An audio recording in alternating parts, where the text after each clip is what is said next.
Hey guys, in this video I'm going to be drawing a blank variant cover comic that starts out looking like this and is going to end up looking like this. So I'm going to show you guys the pencil work, ink work, and then the markers at the end. I'm also going to do a voiceover as well while you're watching the drawing, and I'm going to talk about a few things. One of the things I'm going to talk about is something I wish I knew when I was starting out or in high school and I was drawing a lot. I'm going to use these watch me draw videos kind of as a way for you guys to ask me questions. So as you watch me draw in this video, think of some questions you might want to ask me, and then the next time I do one of these watch me draw videos, I'll read from those questions. So anyway, let's get to it. So to reiterate the question I posed at the beginning of this, and that's what I would tell my younger self, to prepare them for a future in art, or just advice I might give my younger self, going forward that might save me some time. Something I always did as a younger artist, and I'm sure it's even worse now with social media, is I always compared myself to like the comic books I was reading, like Jim Lee, Todd McFarlane, amazing illustrators. And I was 16, 17, and everybody tell me, oh, you're an amazing artist, you're great, And at 16, 17, I was pretty good. But I knew when I looked at their work that I wasn't professional good. I knew that I couldn't go into comic books and start drawing comic books. I couldn't draw from my imagination. I was in high school. But what I would have told myself if I could go back in time is that, yeah, you're good for your high school, but you are just getting started when it comes to putting in the work to become a professional artist. And what I mean by that is actually by comparing myself to these professional artists at the time, which is what I did, it was just a huge motivation killer. I knew that I wasn't as good as them. I knew I couldn't get a job, and I didn't know how to pursue that, because I had never really been taught how to get better at art to become a professional. And at least in my case, there wasn't a lot of people around me that could have actually even prepared me for that. They had no clue. Nobody knew what it would take to be a professional illustrator that I knew of. For one, I would have told myself to seek those people out first. Get that information. Find somebody that knows what it takes to make it in the industry. You can go to art school and you can, I think, get that advice. If you go to a good school, you'll have teachers that understand the industry, understand how to get you into it. And then if you put in the work, then you got a leg up on somebody who's self-taught for sure. The downside to that is it costed a damn fortune to go to art school. I looked into it. It was something that I just wasn't capable of at the time, so that wasn't an option for me.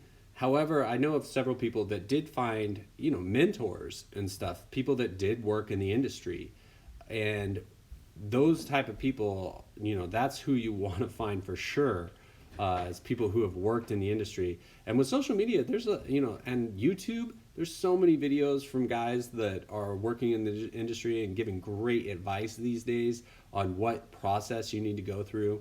One thing I used to do too is I used to think that, okay, if I draw every single day, I do, and I put in the work, then eventually I'll just get better and I'll be good enough. That's not how it works. And this is something that I'm still learning to this day. You have to be really cognitive of what you're working on. Just drawing every day and drawing the things you like is never going to be enough. You have to find ways to push yourself and to learn how to become a better artist every day. And it takes a lot of work and a lot of getting outside of your comfort zone and doing things that make you better at drawing, not just drawing what you already know or what you like to draw. I know for myself, when I'm working in my sketchbook and I do a page of just faces or just hands, and I just focus on that for a while. I've done that several times, and that was my whole purpose in doing digital art for an entire year, is I do feel like when I want to learn something, I have to really focus on it. I have to deep dive. I have to do only that until I'm good enough, or it sinks in. And it's when I'm really hyper focused on one specific thing, is when I feel like I learned something new. I did that 2 years ago, 3 years ago with drawing figures, like female figures especially, because all my figures look very masculine. If you follow me for long enough, you know I went through this phase where I was drawing nothing but figure drawing and stuff like that. And that type of drawing, that type of work, is where I saw some of the greatest improvement I've seen in my life with drawing. And so focusing on those very specific things is something I would have told myself to do when I was younger. And, I just, at the time when I was 16, 17, I guess I just didn't know the process to get better. It's all about just understanding how to learn something. And I feel like it's the same process for me, at least, and anything I want to learn, guitar, anything. So you need to focus on getting better and repetition, drawing different things every day, and eventually it sinks in and you become a better illustrator. I could probably talk all day about all the things I wish I had done differently when I was younger.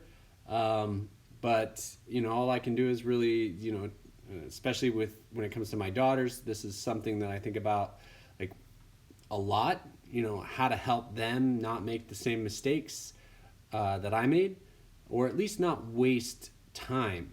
I feel like that's what all this boils down to, is I wasted a lot of time thinking I was, getting better at art, but I just wasn't efficient at becoming a better artist. I guess that's what it all boils down to.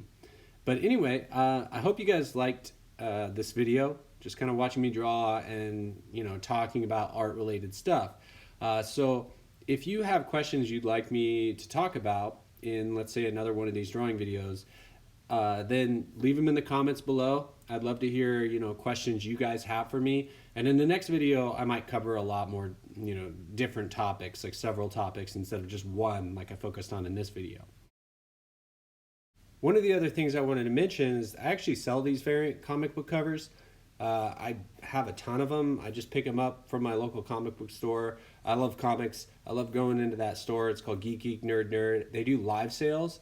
And if you watched a few videos back, I did a kind of a walkthrough on some of my variant covers that I've done. And all those comics go to my local, go to Geek Geek Nerd Nerd, and then a lot of times you'll see them on the live sales. So if you guys are interested, I would check out the live sales. They're pretty dang fun, especially if you're into comics. I just picked up an awesome Louis Leroux print signed. It's gorgeous artwork, and I got it on an auction, so they're pretty fun to watch. I'll leave the link for Geeky Nerd Nerd below so you guys can check them out.